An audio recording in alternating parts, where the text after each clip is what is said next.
la discusión del proyecto. ¿Habría acuerdo? ¿Perdón? No hay acuerdo. Le ofrezco la palabra a la diputada señora Molina. Gracias, presidente, muy amable. Desde la noticia de la muerte de Lisette Villa, la pequeña niña de 11 años que murió en un contexto de extrema vulnerabilidad, la infancia pasó a constituir una prioridad nacional. Luego comenzaron a destaparse una serie de hechos sobre los niños del Sename, que llevó a conformar una nueva comisión especial y a acusar constitucionalmente a una ministra. Los datos cada vez fueron más brutales, a tal punto que hoy existe un triste consenso. Desde la vuelta de la democracia, la peor crisis de los derechos humanos que ha vivido Chile tiene que ver con los niños del Sename. Dicho esto, y en honor a la verdad, me parece relevante entender que lo que se ha estado analizando es una ley marco, que es perfectamente cuestionable si es necesario o no, al ya existir la Convención de los Derechos del Niño. Evidentemente en política, y es políticamente correcta, digo, y por lo mismo debiera ser imposible de rechazar. Sin embargo, las expectativas que genera son muchas y no se satisfacen por sí solas con este proyecto de ley. Este proyecto de ley no contempla ninguna medida concreta y efectiva para la protección de los derechos de los niños en situación de vulnerabilidad. Básicamente podríamos plantear que lo que hay aquí es una declaración de buenas intenciones, repito, buenas intenciones, y por lo mismo se puede plantear que con este proyecto de ley no vamos a mejorar en nada la situación que ha sucedido, por ejemplo, con el Sename. El proyecto fue ingresado mucho antes que todo esto se supiera. Por lo mismo, no tuvo presente el drama de los niños en situación de vulnerabilidad. De hecho, el proyecto solo dedica un artículo 1 al artículo 35, la protección especial. Los ejemplos que ofreció Estela Ortiz a la hora de promover este proyecto de ley evidencian que el foco en ningún caso estaba puesto en los niños vulnerables. A ejemplo, ¿por qué un niño de 15 años va a estar obligado a mostrarle los correos electrónicos a sus papás o no puede decidir que quiere estar solo sin que lo molesten en su pieza? Hay un lirismo jurídico. Lo fundamental del proyecto en la actualidad es el título 2, que recoge más de 25 derechos y principios que recoge de la Convención de los Derechos de Niños, que es además el capítulo más grande del proyecto.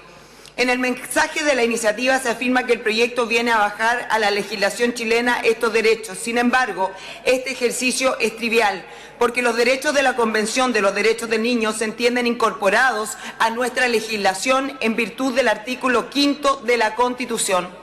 Es decir, el proyecto no cambiaría en nada esta realidad jurídica.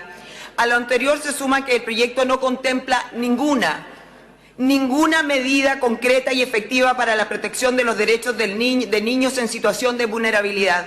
En este sentido, la referencia a estos derechos no pasa de ser una declaración, como ya he reiterado. Y de esta forma, no es exagerado afirmar que una vez promulgado este proyecto y los otros que el Gobierno ha presentado, Defensoría de la Niñez y Subsecretaría de la Niñez, la realidad del Sename lamentablemente no va a tener cambios. Lo que se debiera hacer con urgencia es presentar un proyecto que reforme el Sename. Sin embargo, más allá de las promesas que se han realizado en la actualidad, no sabemos si esto se llevará a cabo. El niño como ente desvinculado de la familia. Uno de los problemas más graves del proyecto de ley es la retórica según la cual la relación de los padres con sus hijos, al ser jerárquica, tendería a ser una relación de conflicto y opresión. No cabe duda que en algunos casos los padres cometen errores, y a veces errores graves. Pero esto no es la regla general. La regla general es que los padres hacen todo lo humanamente posible por entregarles los mejores y lo mejor a sus hijos, ofreciéndoles cariño, afecto, protección, educación. Esto el proyecto lo desconoce y convierte la excepción en la regla general. El proyecto exagera, en el concepto de autonomía progresiva y lo contrapone con el rol educador de los padres. Se afirma que los hijos pueden ejercer estos derechos y que los principales agentes que violan su ejercicio son sus propios padres. De hecho, el proyecto contemplaba una acción en el texto original que fue rechazada para que el niño denuncie a sus padres cuando ellos limitan el ejercicio de su derecho. Así se promueve un debilitamiento del derecho constitucional de los padres de educar a sus hijos, por ejemplo, tergiversando su redacción y disponiendo que ahora será el derecho preferente de los niños a ser orientados y educados por sus padres y o madres. Artículo 27. El problema de lo anterior radica en dejar de considerar que los niños están inmersos en una realidad familiar que es indispensable para su vida y que lo define como hijos, nietos, hermanos, es decir, que no son entes desvinculados.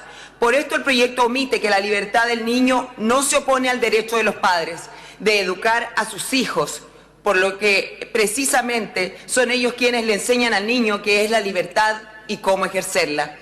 A pesar de que el mensaje afirma que el proyecto pone a la familia en el centro de la propuesta, en el articulado reitero, no existe ninguna medida pendiente a proteger al niño a través de la protección de la familia.